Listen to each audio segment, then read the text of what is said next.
बेटा जुबैर, ये लो। जुबैर, ये कितनी उंगलियां हैं? भाई इसको क्या मालूम, इसके अब्बू से पूछेंगे, इससे तो कम दिखाई देता है। यार मैंने कितनी बार कहा कि मेरे वाले साहब का मजाक ना उड़ाया करो। अब तुम्हारे बाबा की आंख ऐसी है तो हमारे क्या कसूर।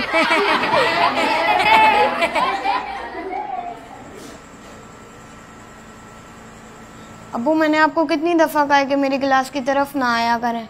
सब दोस्त मेरा मजाक उड़ाते हैं कि तुम्हारे वालिद की एक आंख नहीं है, और ये मुझे बिल्कुल अच्छा नहीं लगता कि कोई आपका मजाक उड़ाए।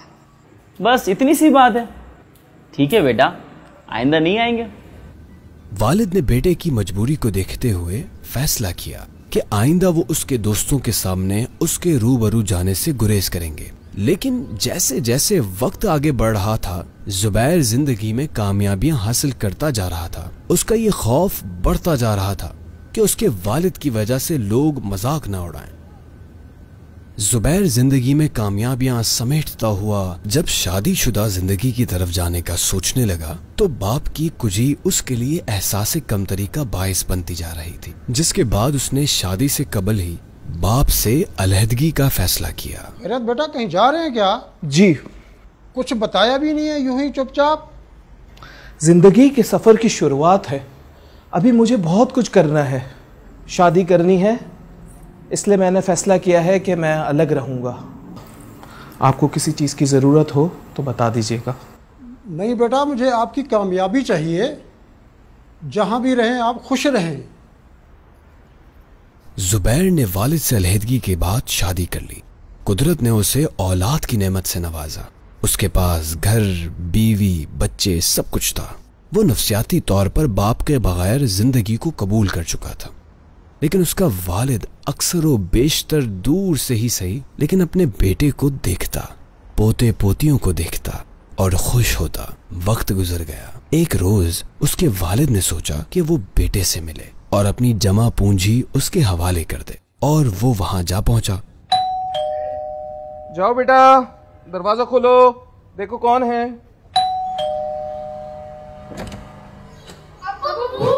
क्या हुआ? माजरत बेटा। क्यों डर रहे हो? भाई जिन बाबा है, इनने वापसी भेजा में डर लग रहा है। 100 बार कहा है कि मत आया करें यहाँ पे। माफ करना बेटा। माफ आप मुझे कर दें और नहीं आया करें यहाँ। हाथ जोड़ता हूं मैं आपके।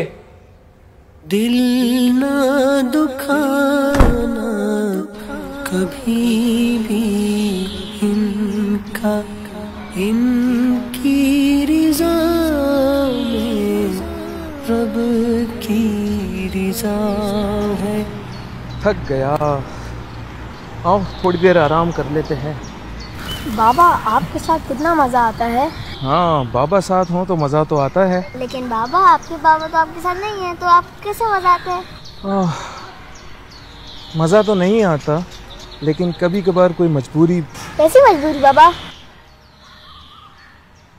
तुम्हें मेरे बाबा से मिलना है? जी जी जी। चलो आज मैं आपको अपने बाबा और आपके दादा जान से मिलवाता हूँ। चलो।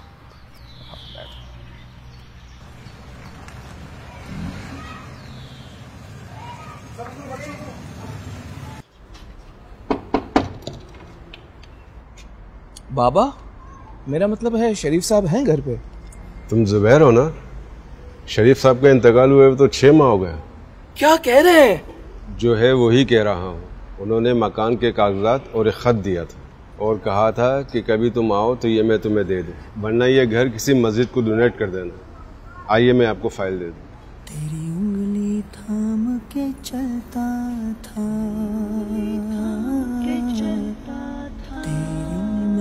अस्सलामुअलैकुम वरहमतुल्लाहि वबरकातुह। उम्मीद है तुम ठीक होगे। मैंने निहायत मुश्किल हालात में तुम्हें पढ़ाया और तुम्हारे लिए बड़ा आदमी बनने का ख्वाब देखा। मेरी एक आंख का होना तुम्हारे लिए हमेशा बाइस शर्मिंदगी रहा। मैंने जानकर भी कभी तुम्हें बताया। तुम छोटे थे, तुम्हें कैंसर हो गया था, तुम अस्पताल में एडमिट थे। मैं तुम्हारे ऑपरेशन की फीस लेकर, जो मेरी जमा पूंजी थी, लेकर अस्पताल की तरफ आ रहा था कि मेरा एक्सीडेंट हो गया और मेरी आंख में चोट आई। मुझे एम्बुलेंस के जरिए अस्पताल पहुंचाया गया। डॉक्टर ने कहा तुम्हारी आंख का ऑपरेशन करना पड़ेगा, वरना तुम्हारी आंख जाया हो जाएगी। मेरे पास दो रास्ते थे, या तो मैं तुम्हारी जिंदगी बचाता या अपनी आंख। मैंने तुम्हारी जिंदगी को बचाने का फैसला किया। मैं खुश हूँ कि तुम आज कामयाब इंसान हो और तुमने अपनी जिंदगी को रायगा नहीं होने दिया, बल्कि पढ़ लिख कर खुद को और अपने बीवी बच्चों को अच्छी तरह संभाल लिया। रशीद भाई को मकान के कागजात दे रहा हूँ, चाहो तो रख लेना, चाहो तो इसे बेचकर इसका पैसा अल्लाह के घर की तामीर के लिए वक्फ कर देना। फकत तुम्हारा वालिद। चाचा, ये फाइल आप अपने पास रखें और इसे बेच के इसकी रकम किसी मस्जिद में डोनेट कर दीजिएगा और मुझे मेरे बाबा की कब्र बताएं।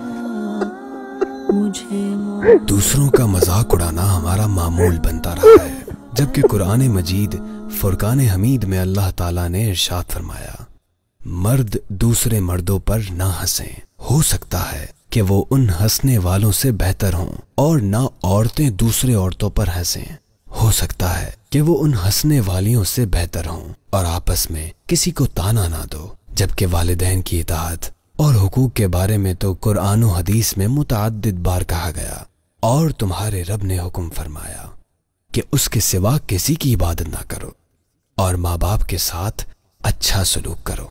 अगर तेरे सामने उनमें से कोई एक या दोनों बुढ़ापे को पहुंच जाएं, तो उनसे उफ तक ना कहना और उन्हें ना झड़कना और उनसे खूबसूरत नरम बात कहना।